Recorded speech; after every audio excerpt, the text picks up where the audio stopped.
നമസ്തേ. ഓരോ ആഘോഷങ്ങളും ഉത്സവങ്ങളും കഴിയുമ്പോൾ അടുത്ത ആഘോഷങ്ങൾക്കായി കാത്തിരിക്കുന്നവരെയാണ് നമുക്ക് ചുറ്റും കാണാൻ കഴിയുന്നത്. തനിക്ക് പുത്രൻ ഉണ്ടാകുന്നതുവരെ അതിനു വേണ്ടിയുള്ള മോഹവും, പുത്രൻ ഉണ്ടായി കഴിഞ്ഞാൽ പിന്നെ പേരക്കുട്ടിക്ക് വേണ്ടിയുള്ള കാത്തിരിപ്പും, മനുഷ്യൻ്റെ മോഹങ്ങൾ അവിടെ ഒന്നും നിൽക്കില്ല. വീടിനോട് ചേർന്നുള്ള പറമ്പ് അന്യൻ കൊണ്ടുപോകാതെ കൈക്കലാക്കാനുള്ള തന്ത്രപ്പാട്. വാസ്തവത്തിൽ ഇത്തരം മോഹങ്ങളല്ലേ നമ്മളെ അത്യാഗ്രഹികളാക്കുന്നത്. ഇത്തരം വർദ്ധിച്ച മോഹങ്ങളുടെ പിന്നാലെ പോകുന്ന നാം നമ്മുടെ ആയുസ് കുറയുന്നത് അറിയുന്നില്ല. ജീവിതം ഒന്നേയുള്ളൂ, അതും ഇത്തിരി നേരത്തേക്ക്.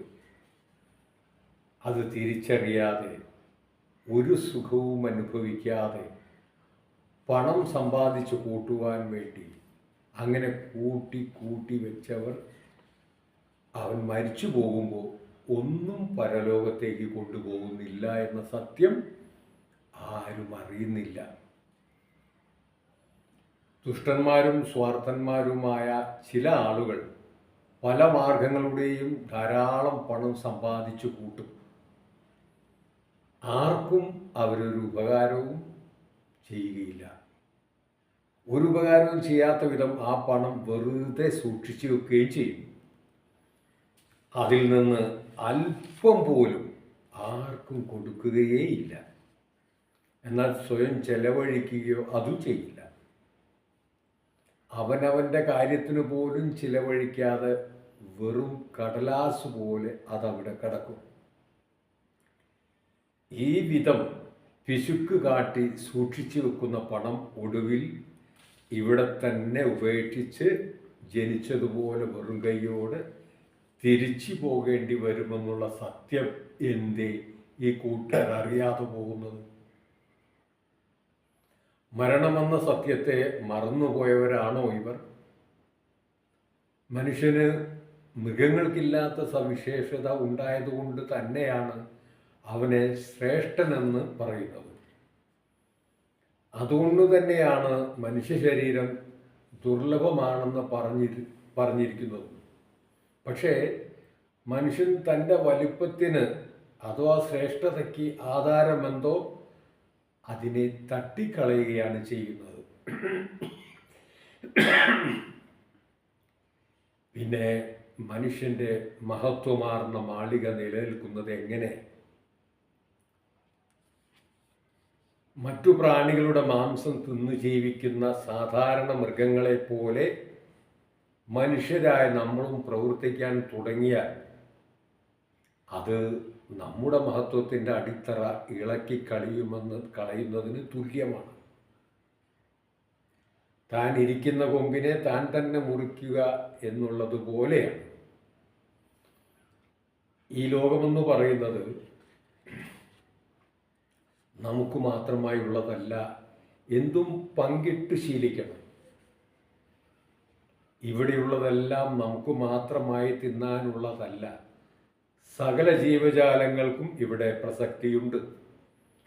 പങ്കിടുക എന്ന പദത്തിൻ്റെ അർത്ഥവ്യാപ്തിയെക്കുറിച്ച് അധികമാരും ചിന്തിക്കാറില്ല. സകല ജീവജാലങ്ങൾക്കും ഇവിടെ തുല്യ അവകാശമാണ് എന്ന പ്രാഥമിക ജ്ഞാനം നമുക്കുണ്ടായേ പറ്റൂ. എല്ലാ വൃക്ഷങ്ങൾക്കും ചെടികൾക്കും സൂര്യൻ ഒരുപോലെ പ്രകാശം നൽകുന്നു. സൂര്യന് ഇവിടുത്തെ സർവചരാചരങ്ങളും മിത്രങ്ങളാണ്. പ്രതിഫല ചിന്തയില്ലാതെ കൊടുത്തുകൊണ്ടിരിക്കുന്നു. വൃക്ഷങ്ങൾ തനിക്ക് കിട്ടിയതെല്ലാം ലോകക്ഷേമത്തിനായി നൽകുന്നു. പങ്കിടുന്ന ശീലമുള്ളവർ ആരോഗ്യവാന്മാരായിരിക്കും. അവർക്കെപ്പോഴും സുഖവും സന്തോഷവും ഉണ്ടാവും. ഈ ചേർച്ചയാണ് ശാശ്വതമായ സമാധാനം തരുന്നത്. അന്യൻ്റെ വളർച്ചയ്ക്കും ഭാഗ്യവുമെല്ലാം തൻ്റേതായി കരുതി സന്തോഷിക്കുവാനുള്ള മഹാമനസ്കത ഇല്ലാത്തവന് പരലോകത്തിൽ പോലും സ്വാസ്ഥ്യം കിട്ടുകയില്ല. ജീവിച്ചിരിക്കുമ്പോഴാവട്ടെ ഓരോ നിമിഷവും അസഹിഷ്ണുത കൊണ്ട് പൊറുതിമുട്ടി ഒരു തരം നരകയാതന തന്നെ അനുഭവിക്കുകയും ചെയ്യും. അസൂയയുടെ പിഴച്ച മാർഗം നിത്യനാശത്തിലെ കൊണ്ടെത്തിക്കുകയുള്ളൂ എന്നറിയുന്ന നല്ലവർ ധർമ്മമല്ലാത്ത യാതൊന്നും ചെയ്യുകയില്ല. വിദ്യ, സമ്പത്ത്, ഐശ്വര്യം തുടങ്ങിയ ഭാഗ്യങ്ങൾ അവർ അനുഭവിക്കും. അന്യരുടെ പേരിൽ അസൂയ പുലർത്തുന്നതും അവർക്കെതിരെ തിന്മകൾ ചെയ്യുന്നതും അവരെ നിന്ദിക്കുന്നതും പഴി പറയുന്നതുമെല്ലാം അവനവൻ്റെ നാശത്തിനേ ഉപകരിക്കും. അസൂയാലുവിന് ഒരിക്കലും ഐശ്വര്യം ഉണ്ടാവുകയില്ല. ഈ പറഞ്ഞതൊന്ന് വെറുതെ ഒന്ന് ചിന്തിക്കുക.